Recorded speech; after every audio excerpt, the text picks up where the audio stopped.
Salam Bapak Ibu, Saudara dan Saudari, sahabat-sahabat garam dunia yang terkasih. Hari ini kita merayakan bersama gereja Pesta Santo Matias Rasul. Di dalam Kisah Para Rasul bab 1 ayat 24 sebagai inspirasi bacaan pertama hari ini,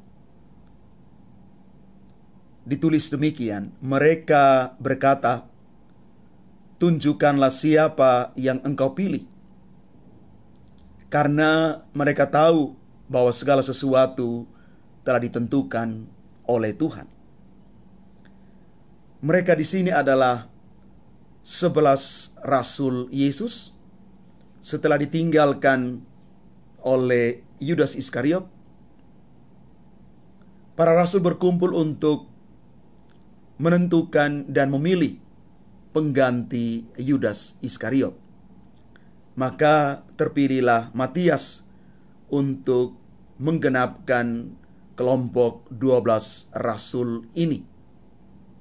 Dan kita tahu bahwa mereka berdoa bersama, meminta kuasa dari Allah, dan pada akhirnya Matias dipilih untuk melanjutkan karya pengabaran Injil bersama dengan para rasul yang lain. Mereka sungguh memainkan peran yang sangat penting di dalam karya pengabaran Injil. Dan selanjutnya di dalam Injil Yohanes bab 15 ayat 9-17. Yesus memberikan perintah supaya kita saling mengasihi satu sama lain.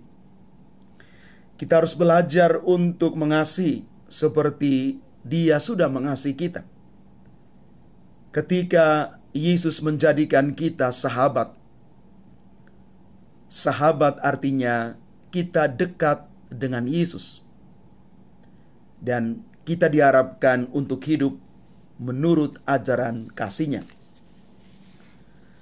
Maka Bapak Ibu, Saudara dan Saudari yang terkasih, dari bacaan-bacaan kudus ini, kita mau belajar dari Matias, bahwa di tengah dunia saat ini, yang sulit ditemukan orang-orang yang merelakan diri untuk tugas pelayanan, kita mau belajar dari Matias, bagaimana kita menyerahkan diri kita. Kita merelakan diri kita untuk masuk di dalam karya pelayanan dan karya pewartaan. Kalau kita siap untuk menjadi pewarta, kita mulai untuk meninggalkan zona aman kita sendiri, yang mungkin kadang-kadang itu bukan zona aman kita. Zona aman yang membuat kita kadang-kadang enggan untuk melayani.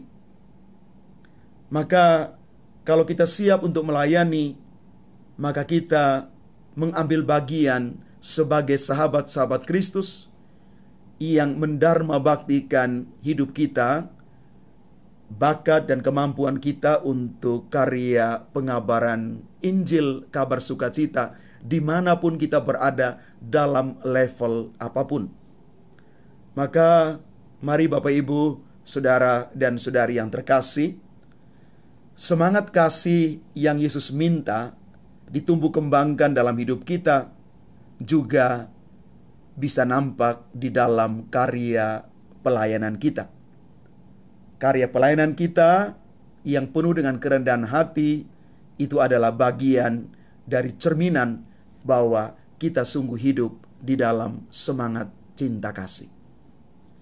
Bapak Ibu Saudara-saudari yang terkasih, tidak mudah untuk hidup di dalam semangat cinta kasih sebagai para pengikut Kristus di zaman sekarang. Ketika kita mengalami sekian banyak masalah akhir-akhir ini, ada sekian banyak persekusi, ada sekian banyak ujaran-ujaran kebencian yang bukan hanya kelihatan di media sosial, tetapi juga sudah terang-terangan orang-orang Katolik, para pengikut Kristus diserang.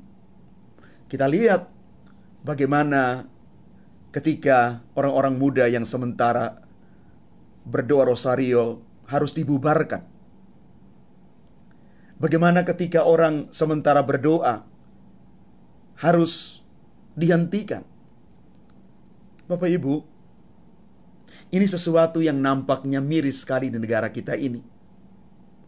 Ada semacam ketidakadilan. Tetapi ingat Bapak Ibu, kita berada di tengah dunia. Dan Yesus mengatakan, kamu bukan dari dunia ini. Karena itu dunia membenci kamu. Apa yang mau dikatakan di sini? Bahwa selama kita hidup di dunia ini, kita terus menggarami dunia dengan semangat cinta kasih, walaupun kita harus berhadapan dengan situasi-situasi yang kadang-kadang tidak menguntungkan. Karena di sanalah sejatinya kita dipanggil untuk mewartakan semangat cinta kasih yang nyata.